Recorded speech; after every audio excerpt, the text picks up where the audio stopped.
Hello there, and welcome to the T-Junction. I'm Jats. Now, today, obviously, I'm not at home. I'm not in my hometown of Leicester. I'm actually in Dubai. Now, we're here because we have come to watch Lewis Hamilton's final race for the Silver Arrows. So it's Thursday today. Tomorrow, we're actually on our way to Abu Dhabi. We're going to spend Friday, Saturday, and Sunday there. We're going to see final practice, the qualifying, and the actual race itself. And I'm really looking forward to that. Believe it or not, even though I'm an avid Formula One fan, it's my first ever Formula One race. And I thought I'd just share some of my thoughts about the Formula One season, how it's gone so far, and not just for Mercedes-Benz, but just as a season as a whole. Now, of course, you can't not talk about this final race without talking about Lewis Hamilton, because it is his final race, as I mentioned a minute ago. And I think all the focus is going to be on him, and there's a good reason for that. It's because there's nothing else to race for, really. The championship is almost over. Now, there is a Constructors' Championship still to be raced for, and that's going to be quite interesting. But generally speaking, the Drivers' Championship was pretty much done and dusted in the first few races, up until about Spain, I think, which was Max's sort of run of, several race wins. But my thoughts on really why Max Verstappen won this championship is twofold. There's two things really that happened. First of all, his brilliance. I mean, he has maximised his car in every qualifying session and every race that's happened throughout the whole season. We're not just talking about the first 6 or 7, but right throughout the whole season. We could talk about his driving tactics and his driving style. That's another episode all on its own, and maybe I'll do something on that if you guys want me to. But when you actually look at the way he's driven this season, it's been extraordinary. I mean, that race in Brazil, I think, highlighted just how much confidence he has in that car and how that car performs to his inputs. The way he was braking going into turn 1 and overtaking people there, it was so delicate, so deft. Perfection, you could argue. And that's what sort of sets the greats apart from the others. Lewis has done that in the past. Michael Schumacher did that. Ayrton Senna did that. They're 4 of the drivers that I think sort of transcend the sport now. And Max has to be spoken about as being one of the all-time greats already. It doesn't matter how many more championships he wins, but for him to get that title of being the GOAT, what does he need to do? He needs to win a championship at another constructor. That's the one thing that I think is missing from his repertoire of wins so far.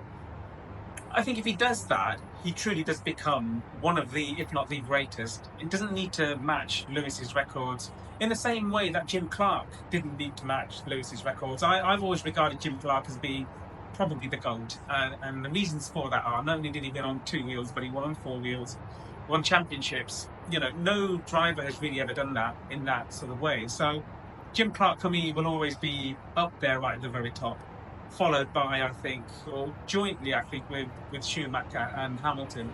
And both Schumacher and Hamilton, like I say, they've won 7 championships, but they've done it at multiple constructors, and that's what Max needs to do. He now needs to, I think, move away from Red Bull. And I know the Red Bull fans won't be happy with me saying that, but if he wants to cement his place in the pantheon of all-time greats, that's what he needs to do.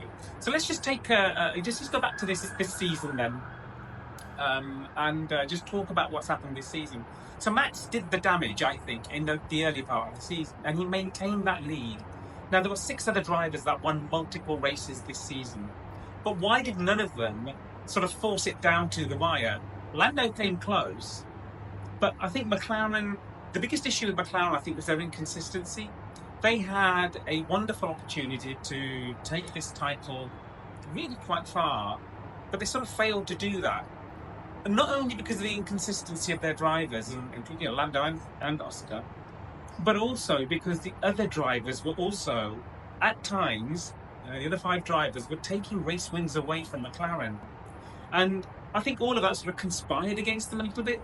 There were too many drivers that were inconsistently winning or losing races. Max was maintaining his position, not winning races, but still maximising his performances through sheer consistency. And that kept his head pretty much above water all the way through this season. And then when it mattered, when it really came down to it in that wet race in Brazil, like I said earlier, he was on a different level. And I think that's what won him that challenge. Now, when you look at the Constructors' Championship as a whole, McLaren on 640 points now.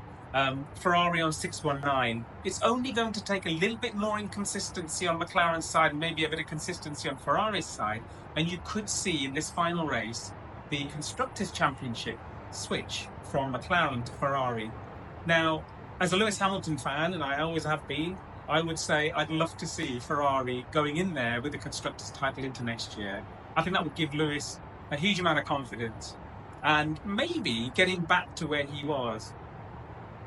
Now, I mentioned earlier about, this being Lewis's final race and this race will be all about Lewis because the championship is almost done and dusted. But this Ferrari element of it, I think, is very important for him. I'm sure he'll want Ferrari to win this Constructors' Championship as much as the Ferrari guys themselves do. So this will be a really interesting race, I think, from that perspective. How do I think this weekend will go? Well, this is my prediction before the race. I might not be able to get this video out until after the race, but my prediction for the race is that I think Ferrari will do quite well at this track. I think Mercedes might be doing quite well at this track as well. Max will be one to watch out for. I'm not sure where McLaren's heads are at the moment, so I'm not 100% sure or convinced about how McLaren will do in this race. But I'm sort of thinking that Max is probably going to win. I think the Mercedes cars will, at least one of them, if not both of them, will be up on the podium. Maybe better than that. Maybe even a race win is possible. Who knows? And I think McLaren and Ferrari will be vying for the next spots. So depends upon how consistent Ferrari are. If one of the McLaren cars is taken out of the race or drops out for any reason at all or doesn't score points, then I think Ferrari are in with a winning shout to steal that Constructors' title. That's what I think is going to happen this weekend. It's going to be really interesting. Let's quickly talk about the driver lineups too, because next season is going to be, it's going to be incredibly interesting to see what happens next season. Now, when you look at Checo Perez and the fact that he's still there, Sergio Perez hasn't had the best of seasons. He did quite well in the early part of the season. I think he was getting onto the podiums and finishing behind Max in the first few races. But since then, it all seems to have fallen away. Now, I don't know whether that's the pressure. I don't know whether it's the one driver focus from the team or what's caused that. But something has taken Checo's fight out of him. Now, Red Bull, the kind of team that they are, would never tolerate this sort of lack of performance for so long. I think there's commercials at play here, and I think the sponsors wouldn't be very happy if Checo was let go off. And so Checo has managed to maintain his position. I don't think it's going to last. I think will probably be his last race. Now, the rumour is that Lawson is going to replace him for next season. And that would be a very interesting thing because I think Tsunoda has driven extremely well. And I think it's incredibly unfair on Tsunoda that he's not going to make that 18, if you want to call it that, step. Now, Liam Lawson is a bit of a fiery character from what I can see so far. He's had his tussles with Checo, and I think it's almost been a bit of a weeing contest, if you want to call it that. I don't know what else to call it. I think it's one of those situations where he's been trying to show his dominance and his aggression against Checo, who he thinks is the driver he'll be replacing. And he's making a case for himself. You can't blame him, to be brutally honest. I think he has an incredibly good team behind him, and I think he's doing the right thing. He's being quite feisty in his approach to this whole thing. So good luck to Liam Lawson if he makes it there. But like I say, I'd be quite saddened not to see Yuki Tsunoda make that step up. I think they should allow Yuki to do that. They should have done that this year, in my honest opinion. They should have given Yuki a chance this year for 3 or 4 races, and that would have proven whether Yuki had the mettle to be able to go up against, 3 going on to a 4 times world champion and see how he performed there. Because if Yuki performed well in that Red Bull, then he would have had an opportunity to really make a case for himself. But I suspect Red Bull are going to go for Liam Lawson, and that's a bit of a shame. The other teams, the interesting thing here is going to be Lewis Hamilton and how he does at Ferrari. Now, there's a lot of people that are saying Lewis has passed it and all the rest of it. And I think maybe he's lost some of his sharpness.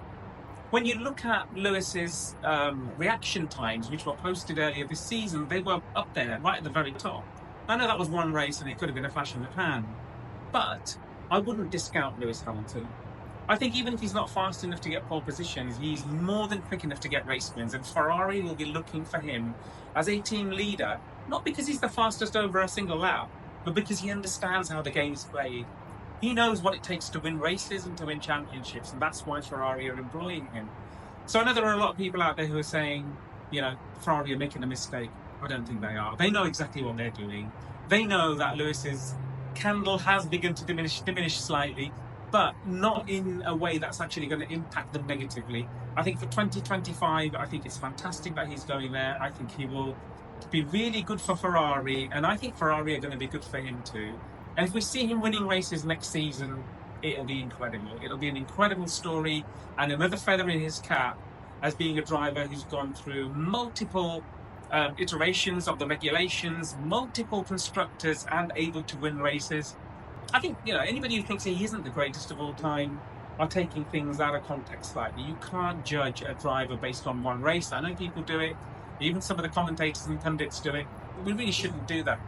If we did that, then Michael Schumacher would be nowhere because he didn't perform brilliantly when he was driving for Mercedes-Benz. Yet people still talk about him as being the guy. Lewis is no different. McLaren, I'm not really sure about McLaren, to be honest. I think they've got a good driver pairing there.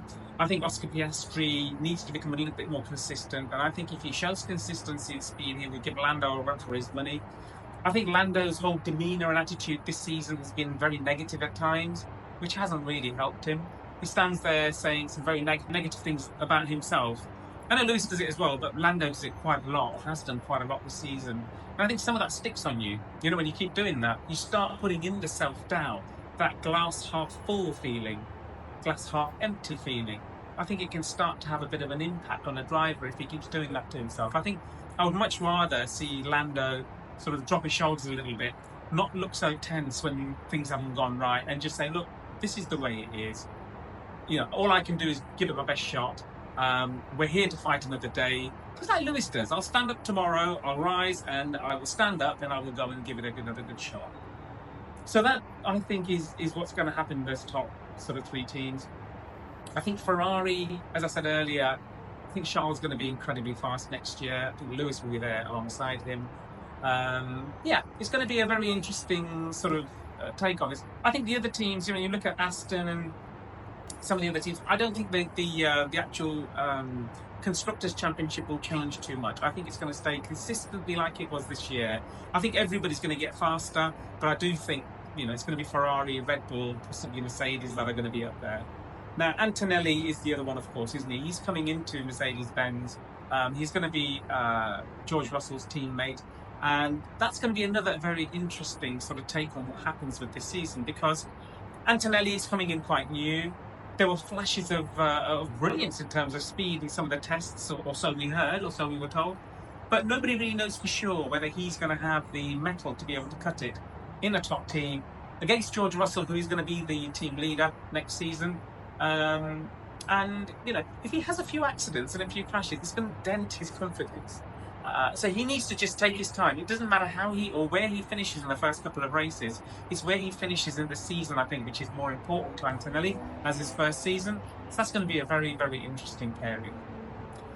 That, I think, is my sort of take, really. It's a one-take video, really, today on my thoughts on the F1 season. Given that I'm here in wonderful Dubai, Dubai is a fantastic place, and if you haven't been to visit Dubai, I'd strongly recommend it. Thank you very much indeed for checking in. I'm going to check out and go and enjoy the rest of Dubai.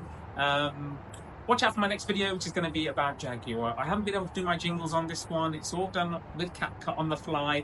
I don't have my computer here, so I can't do any of that. So I hope you've enjoyed this episode anyway. Let me know what you think about the Formula 1 season and how it's going.